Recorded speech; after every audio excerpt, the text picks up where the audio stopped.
push through the older lands. Words don't fail me now.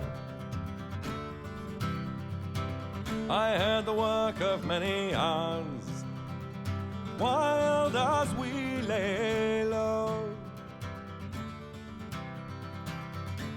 And an old voice said to me, this is the only way to... Today's poet, Jack Clemo, was born in the St Austell Clay district of Cornwall, just 3 miles from my parents' village.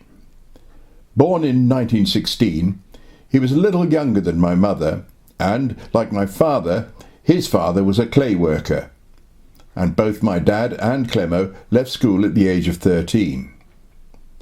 Clemo's father died at sea, and he was brought up by his dogmatically religious mother, which left him indelibly immersed in a revelatory view of the world, which permeates almost all of his writing.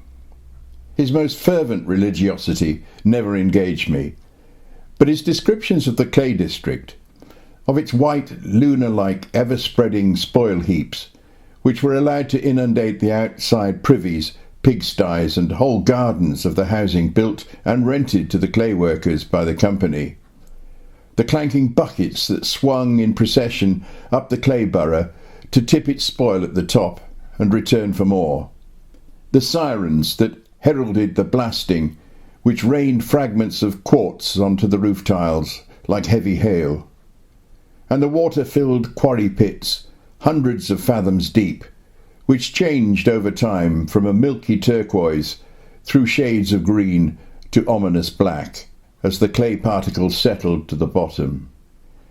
These were the vivid images of my childhood visits to relations in Cornwall. This descriptive element in his work was all the more remarkable as his eyesight began to fail in childhood, and by the time he was 40, Clemo was blind and deaf. I've chosen this poem, which he dedicated to D.H. Lawrence, because I think there's a comparison with Padraig Fallon's poem addressed to Yeats, which was the 33rd reading in this series. Lawrence came to Cornwall in 1915, hoping to establish a community there, but the Cornish people disappointed his preconceptions, failing to show evidence of the ancient pre-Roman blood consciousness that Lawrence had willed to be resident in the natives there.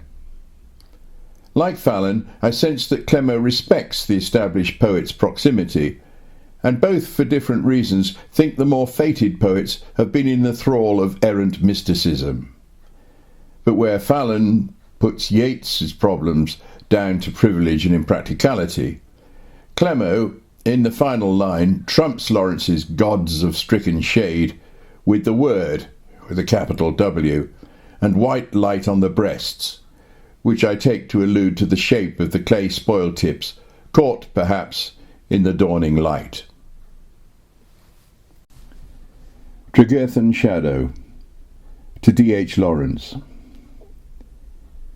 There was a day when I slept unknowing, an infant here in Cornwall, and you passed so near, your living breath terribly near me, and your shadow upon the unconscious seed for the brief touch, the impress and delineation of its stain and flow within the fixed channel where yours had fretted and was rousing still, ablaze with potency.